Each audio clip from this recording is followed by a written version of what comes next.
The first sign that the world had shifted on its axis was a sound that didn't happen.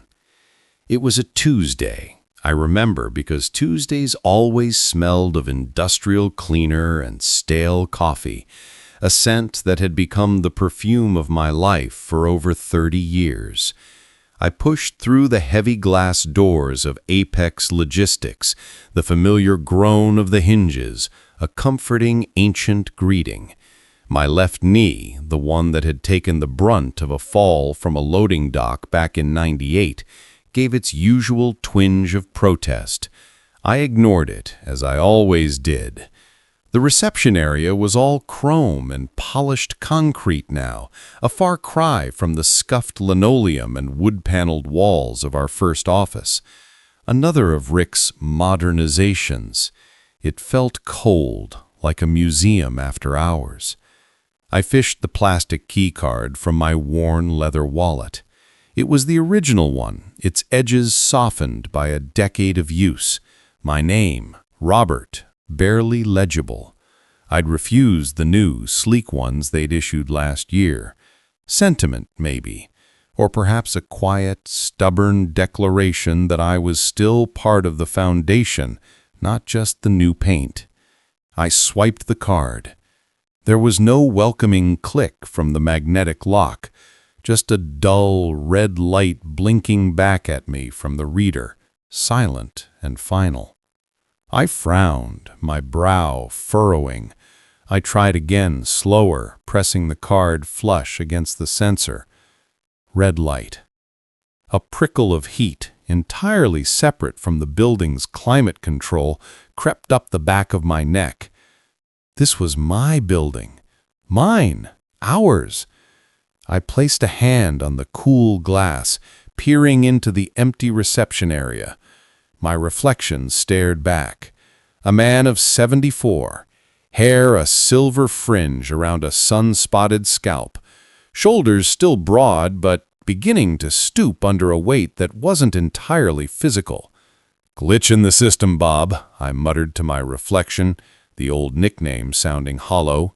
Just then, the lock buzzed loudly as a young woman I didn't recognize, sharp blazer, severe ponytail, exited from within. She held the door open for me with a perfunctory customer service smile that didn't reach her eyes. "Morning," she said, her gaze already sliding past me to the world outside. "Morning," I replied, my voice gravelly. I stepped through, the moment feeling less like an entrance and more like an infiltration. The air changed as the door sighed shut behind me. The scent of new carpet and fresh paint was overwhelming, smothering the older, deeper smells of diesel fuel and ambition that I associated with this place. I walked towards my office, my footsteps echoing in the unnervingly quiet hallways. The framed photographs that once charted our history, the first truck, the three of us standing before our first proper warehouse, beaming like fools, were gone, replaced by bland corporate art, splashes of color on a canvas that meant nothing. My office door was ajar, but it wasn't my office anymore. The desk, my old solid oak tank of a desk that I'd salvaged from a bankruptcy auction, was gone. In its place was a white, minimalist monstrosity that looked like it would collapse under the weight of a serious thought. The walls were bare. The green leather chair where I'd spent countless hours wrestling with routing problems and comforting drivers whose rigs had broken down in the snow had vanished. Rick was standing there, his back to me, looking out the window. He turned slowly as if he'd been expecting me. He was dressed for a role he'd been growing into for years, the dynamic CEO. Slim fit suit, no tie, the top button of his shirt open in a carefully calculated display of casual authority. His hair was still thick, dyed an unnaturally uniform shade of brown. We were the same age, but he fought it with every fiber of his being and every dollar in his bank account. "Robert," he said, his voice smooth, practiced, "I was hoping to catch you." I said, holding up the plastic rectangle. My voice was flat, a stark contrast to the turmoil churning in my gut. "The key card, it didn't work." He sighed, a theatrical little exhalation of regret. "Yes, about that. We've been doing a system-wide security update, deactivating all the old cards. I meant to have the new one sent to your house." He gestured around the sterile room. "And as you can see, we're repurposing this space. It's going to be a collaboration hub for the new digital team." Repurposing. The word landed like a physical blow. He wasn't just taking my office, he was erasing me. "I see," I said, my hands curling into fists at my sides. I forced them to relax. "And where precisely am I supposed to go?" Rick gave me that smile, the one that never failed to make my jaw tighten. It was all teeth and sympathy, and utterly devoid of warmth. "Robert, we've talked about this. The industry is changing. It's all about data streams, algorithmic routing, AI-driven logistics. The hands-on, day-to-day management, it's just not where we need our senior leadership focused." He took a step closer, lowering his voice as if sharing a confidence. "What we need from you is your wisdom, your institutional knowledge, not from behind a desk, bogged down in permits and insurance forms. We have kids from Stanford who can handle that now." Kids from Stanford. The permits and insurance forms were the company's circulatory system. He made it sound like clerical work. "So what are you suggesting?" I asked, though I knew. God, I knew. "He said, and the use of the board was a fresh knife twist.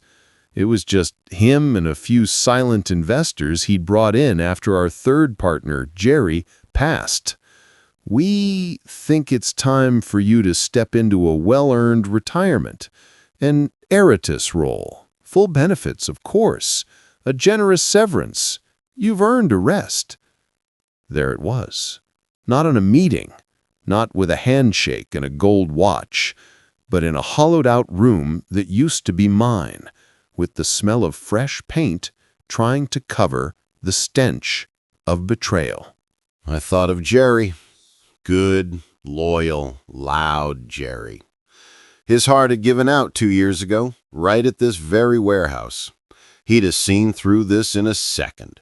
He'd have told Rick to go to hell in language so colorful it would have stripped the new paint from the walls.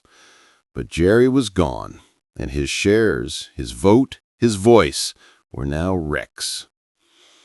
"I built this," I said, the words quiet, but they seemed to suck all the air from the room. "With you, with Jerry. We built this with our own hands." Rick's smile tightened at the edges. "And we'll always be grateful, Robert. But no one builds a cathedral and then expects to lay every brick for the next 100 years. Times change. The company has to change with it." He reached into his jacket pocket and produced a white envelope. It was thick. "The offer is all in here. It's more than fair. I advise you to take it." I looked at the envelope, then at his face. I saw the calculation in his eyes, the impatience. He wasn't asking. He was presenting a fait accompli. The deactivated key card, the emptied office, the envelope. It was all part of the same clean, surgical excision. I felt a roaring in my ears, a tidal wave of 30 years of memories, the all-nighters, the missed school plays, the cold pizza eaten over spreadsheets, the handshake deals that became million-dollar contracts, the feeling of Jerry's big hand clapping me on the back after we landed the Transcoastal account.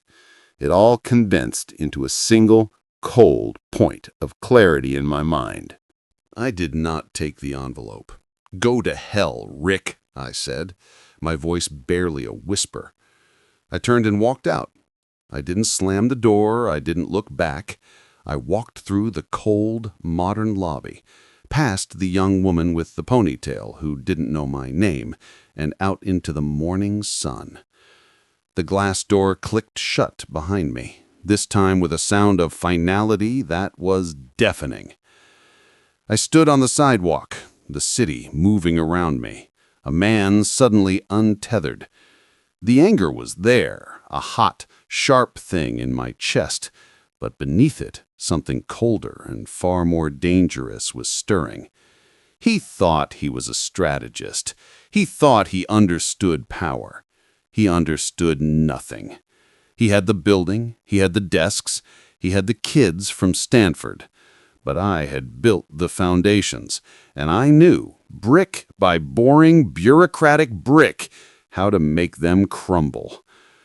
The sun felt alien on my skin. For 30 years, my days had been measured in the artificial light of an office, the glow of a computer screen, the dim expanse of a warehouse bay.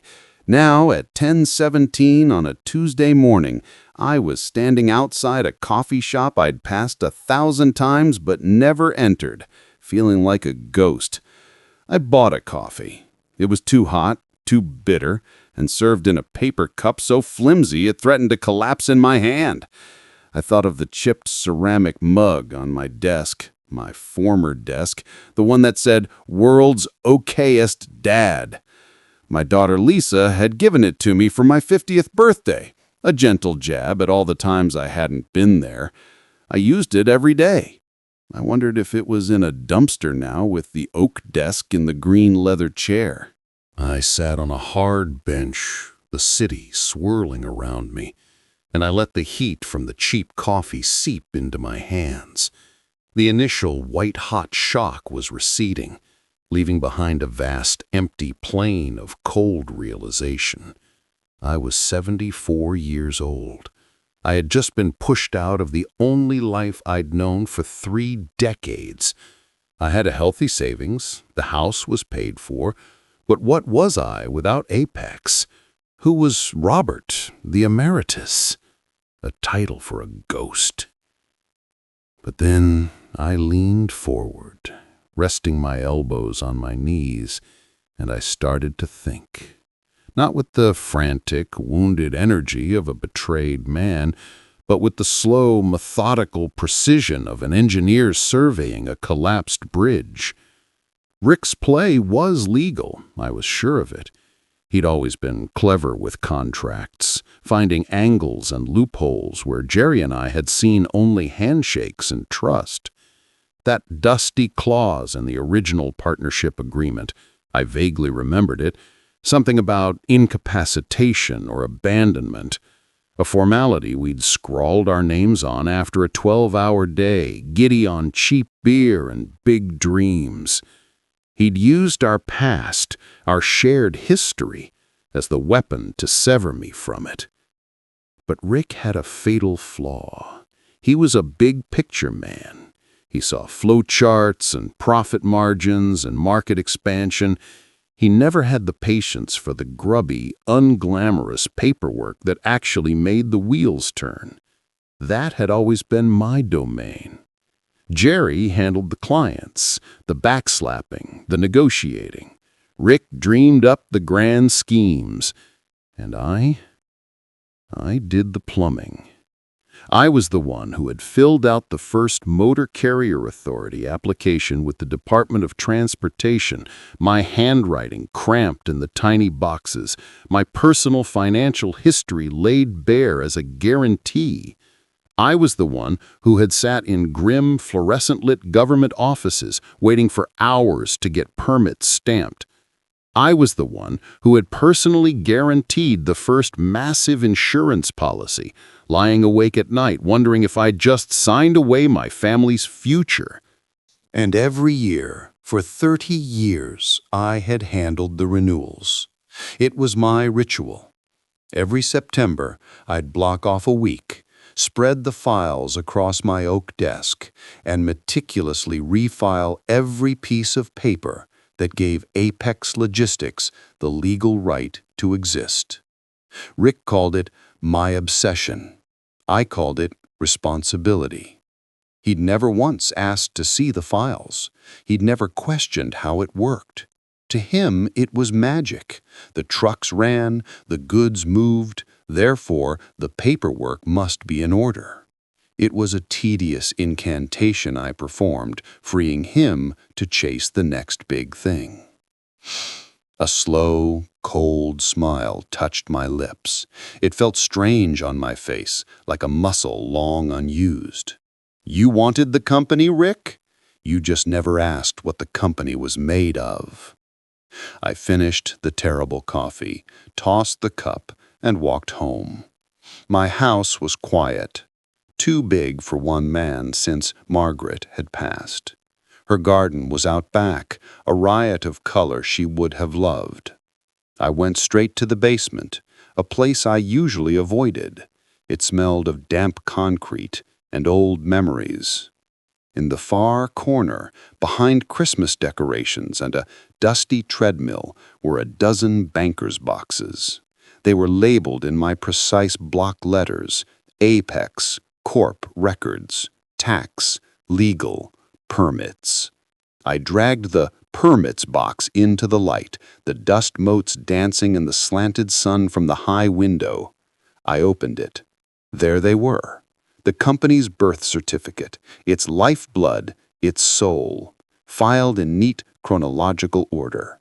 I started with the Department of Transportation filing, the MCS 150 form. There I was, listed as the legal name of applicant or motor carrier, Apex Logistics, Inc.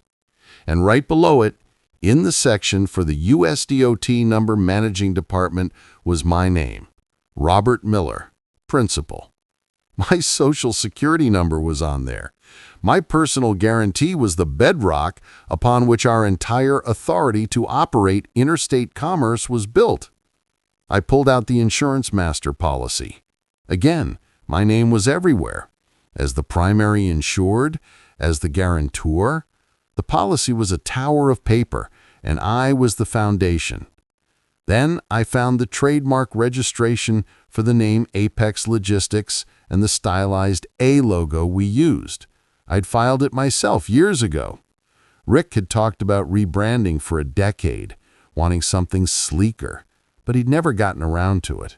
He'd never bothered to transfer the registration into the company's sole name.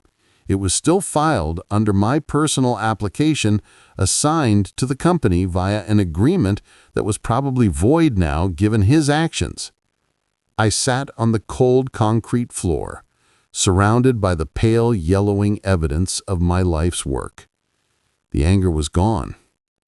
In its place was a profound, almost serene sense of purpose. This wasn't about rage anymore. It was about reclamation. It was about demonstrating in the most concrete terms possible the value of the man he'd so casually discarded. My plan began to form, not as a burst of inspiration, but as a checklist, a simple, bureaucratic to-do list. 1. DOT withdrawal. File a formal withdrawal of myself as the named responsible officer and principal. Without a designated qualified individual, the company's operating authority would be suspended. 2. Insurance cancellation. Revoke my personal guarantee. The premiums would skyrocket if they could get coverage at all from a new carrier without my financial backing. 3. Trademark reversion. Officially notify the USPTO of the change in ownership and corporate status, reclaiming the trademark based on the invalid assignment. 4. Wait. The last item was the most important. I would do nothing to warn him. I would not yell. I would not threaten. I would simply cease to be the foundation. And I would watch from a distance, as the cathedral he thought he'd stolen began to tilt, then crack, then fall. I went upstairs, poured 2 fingers of whiskey, a silent toast to Jerry, to Margaret, to the man I used to be, and then I got to work. The first call was the hardest. My hand hovered over the phone for a full minute before dialing the DOT number I knew by heart. Department of Transportation, Motor Carrier Division, how can I help you? I took a slow breath. Yes, hello, I said, my voice calm, professional, betraying nothing of the tectonic shift I was about to initiate. I'd like to file a withdrawal of my designation as the principal and responsible officer for a motor carrier, effective immediately. The voice on the other end was bored, bureaucratic. Okay, I can help with that. What's the USDOT number? I gave it to her. It was my home phone number for 30 years. And the reason for withdrawal? I looked out the window at Margaret's garden. The roses were in full, glorious bloom. Retirement, I said, and the word tasted like victory. The following months were the strangest of my life. I had entered a state of quiet, purposeful suspension. I was a spider at the center of a web I had spun for decades, and I had just cut the central strand. Now I waited for the vibrations to travel outward. I kept up appearances. I told my daughter Lisa that I'd finally decided to retire, that Rick was buying me out. She was thrilled, of course. It's about time, Dad. You've given that place enough of your life. She started sending me links to cruise packages and articles about pickleball. I let her. It was a good cover. I did not retire. I embarked on a new, full-time occupation. The meticulous dismantling of my legacy and the patient observation of its consequences. The DOT withdrawal went through with terrifying efficiency.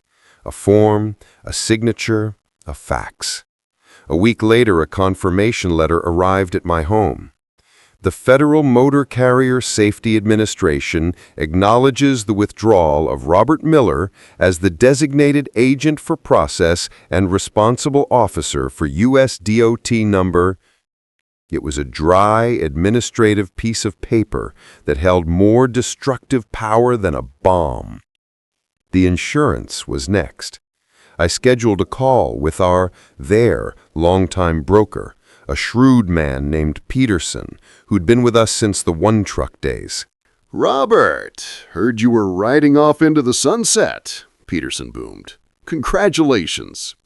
"Thank you, Pete. I am.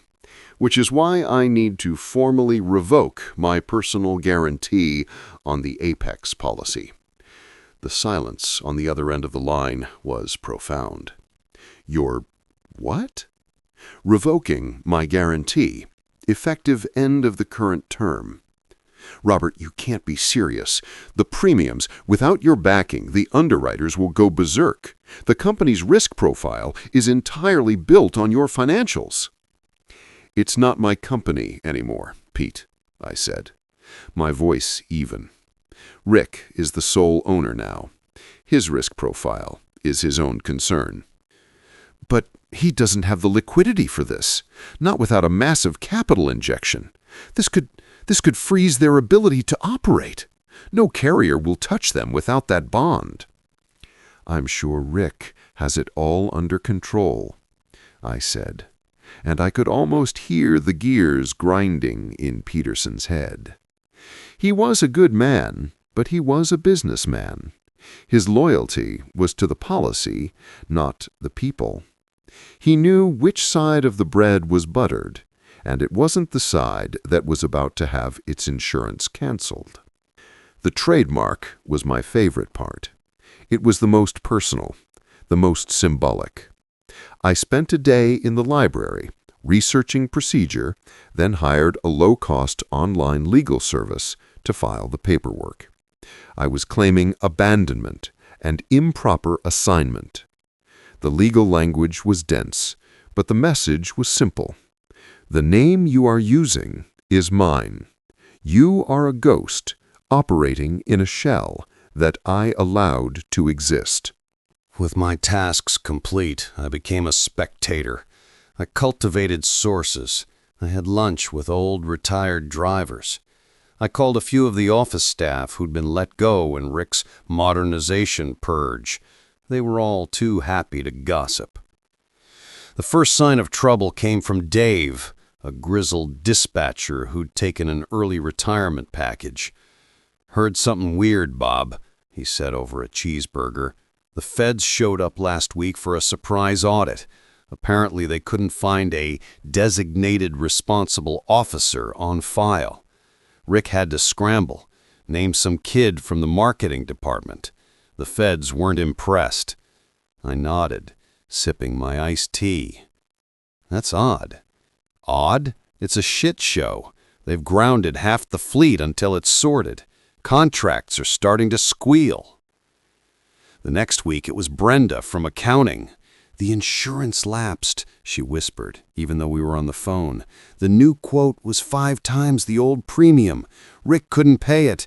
They're operating on a temporary high-risk policy that costs a fortune and doesn't cover half of what we used to. One fender bender and they're finished." I would thank them, hang up, and take a long walk. I'd stroll through the park and watch the ducks on the pond, their lives serene and untroubled by DOT filings. I felt a disconnect that was both disturbing and empowering. The world continued, blissfully unaware of the corporate death spiral I had set in motion from my quiet basement. I started driving by the Apex warehouse on occasion. At first the lot was full of trucks. Then, week by week, it began to thin. The vibrant Apex Logistics logos on the trailer sides started to look faded, like a photograph left in the sun. I saw a repossession truck hooking up one of their older rigs. Rick, meanwhile, was living in a different reality. According to my sources, he was in a state of denial, then panic, then fury. He was throwing money at lawyers, trying to sue the DOT, the insurance company, anyone but the man he should have been suing. He was trying to use force, to bully the system into compliance. He didn't understand that he wasn't fighting people. He was fighting the inert, implacable gravity of bureaucracy. I had simply removed the counterweight. He gave an interview to a local business journal. I read it online. The headline was, "Navigating Headwinds, Apex Logistics CEO on Modernization Challenges." He blamed regulatory bottlenecks and legacy system integration issues. He never mentioned my name. The arrogance was breathtaking. He still thought he could talk his way out of this. But the phone never rang. He never called to ask, to beg, to threaten. His pride was a fortress, and it was burning down around him while he stood on the ramparts, insisting everything was fine. Then, one Tuesday morning, it was always a Tuesday, my phone finally lit up. The screen showed a number I knew as well as my own. The main line for Apex Logistics. I let it ring 3 times. I picked up. "Hello?" The voice on the other end was shattered. It was a voice stripped of its polish, its confidence, its carefully cultivated authority. It was just a scared, tired, old man. "Robert?" It was Rick. "Robert, we have a problem." I leaned back in my chair, looking out at the peaceful street. I said nothing. I just waited. I wanted to hear the sound of the foundation giving way. "Robert, are you there?" Rick's voice was thin, frayed at the edges like a worn-out rope. "I'm here, Rick." My voice was calm, a flat, still pond. I offered him nothing, no lifeline, no acknowledgement of his distress, just my presence on the line. He took a shuddering breath. I could picture him in what was once my office, with the white, minimalist furniture, the walls bare because he had no history to put on them. He was probably staring out at the same view I had, but where I saw a city I helped supply, he would only see the precipice. It's all falling apart." The words tumbled out in a rush, desperate and unguarded. "The DOT suspended our authority. We can't move freight across state lines. The insurance is gone. The clients are terminating contracts. We're being sued for breach. The bank is calling the loans." I remained silent. Let him enumerate his own destruction. Let him hear the list of his failures spoken in his own voice. I don't understand it," he pleaded, and I could hear the genuine, bewildered pain there. He truly didn't.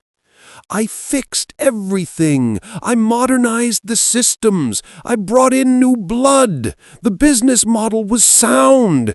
But these paperwork issues, they're like ghosts. I fight one, and another appears." Paperwork issues. He still didn't get it. He still thought it was a glitch, a bureaucratic snafu, and not the deliberate, structural unmaking of his entire enterprise. "What do you want me to do, Rick?" I asked, my tone devoid of inflection. "You have to help me." The plea was raw, stripped of all pretense. "You know this stuff, the permits, the insurance, all that plumbing you always handled.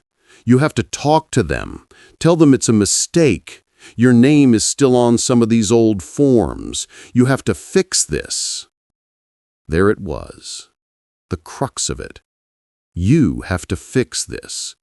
The same refrain I'd heard for 30 years whenever a crisis hit that required patience and detail, not vision and bluster. He was back in the familiar role of the brilliant strategist whose grand plans had been temporarily derailed by pesky realities, and I was back in my role as the plumber, the fixer. A long, slow breath escaped me. It wasn't a sigh of exasperation, but of finality. "Rick," I said, and I made sure every word was clear, measured, and ice-cold. "You wanted me gone. You deactivated my key card. You emptied my office. You handed me a severance envelope and told me my time was over. You wanted a company without me in it." I let the silence hang between us, 1,000 miles of wire humming with the truth. "So now," I continued, "you have your company. You have Apex Logistics, modernized and free of its past. Just not the one I built." The sound on the other end was a small, choked gasp. It was the sound of dawning, horrific comprehension. It wasn't ghosts. It wasn't bad luck. It was me. It had always been me. "You?" he whispered, the word thick with a toxic blend of disbelief and rage. "You did this? You sabotaged—" "I retired," I corrected him, my voice still terrifyingly calm. "I simply withdrew my support from the enterprise. The same support you told me you no longer needed. You were right, Rick. You didn't need me. You just needed the legal framework I provided. And now you have neither. "I'll sue you!" he screamed, the veneer shattering completely. "I'll ruin you! I'll drag you through every court in the country!" "With what money, Rick? And with what lawyers? You're finished. You know it. I know it. The bankruptcy courts will be seeing you soon." The line went dead for a moment. I thought he'd hung up. Then I heard a wet, ragged breathing. He was crying. Great, heaving sobs of a man who had lost everything and had only just realized he had been the one holding the match that burned it all down. I felt no pity. I felt no triumph. I felt a deep, resonating sense of closure. The scales, which had been violently wrenched out of balance, had finally settled. The universe had righted itself. I didn't say another word. I simply ended the call. I placed the phone down on the table. The house was silent. Outside, a bird was singing in Margaret's rose bush. The sun was warm on the window pane. I felt clean, empty in a good way, as if a festering wound had finally been lanced and drained. The collapse was swift and public. The story made the business section of the paper. Apex Logistics implodes amid regulatory financial woes. It was a dry, post-mortem summary of a corporate death. There was no mention of my name. I was a ghost, as I had intended to be. A month after the bankruptcy was finalized, I received a letter from a law firm representing the creditors' committee. They had, in their asset discovery, found that the intellectual property, the name Apex Logistics and its logo, had reverted to me due to improper corporate assignment following the change in ownership. They were inquiring as to my intentions. I had an intention. I wasn't going to rebuild. That chapter of my life was over. But the name still had value. It had a history, a reputation for reliability that Rick's brief, catastrophic reign hadn't completely erased. I made a few calls.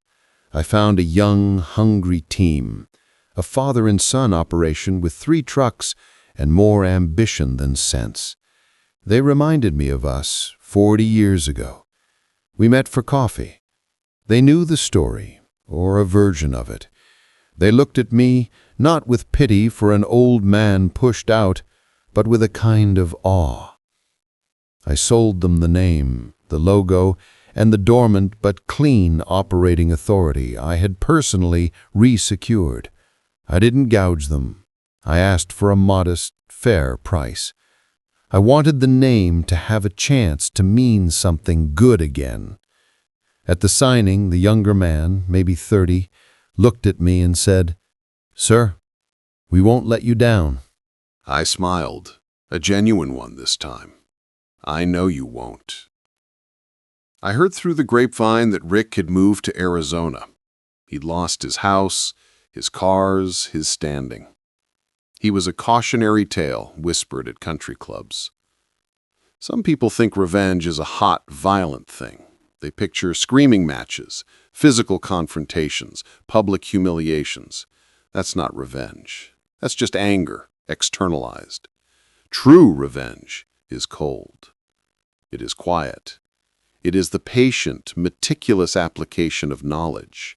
It is understanding a system so completely that you can, with a few precise cuts, make it consume itself. The best kind of revenge is when they don't see your hand in their downfall at all until it's far too late. They only see the consequences of their own actions, magnified and reflected back at them with devastating clarity. They realize, in the end, that they pulled the trigger. You just handed them the gun, perfectly loaded, and watched them aim it at their own head. I sit in my garden now, in the chair Margaret loved. I watch the bees hum among the flowers. The silence is no longer empty. It is full and peaceful. I don't think about Rick anymore. I think about Jerry. I think about the first truck. I think about the smell of diesel and ambition. The memory is no longer painful. It's just a memory. A story I lived. A story I finished on my own terms. What's the most unexpected plot twist you've ever encountered in history? The betrayal of a loyal friend? A hidden power revealed at a critical moment? Or a quiet but calculated revenge that unfolded over years? Tell us in the comments. And for more stories about karma, justice, and the quiet power of patience, subscribe for new videos every day.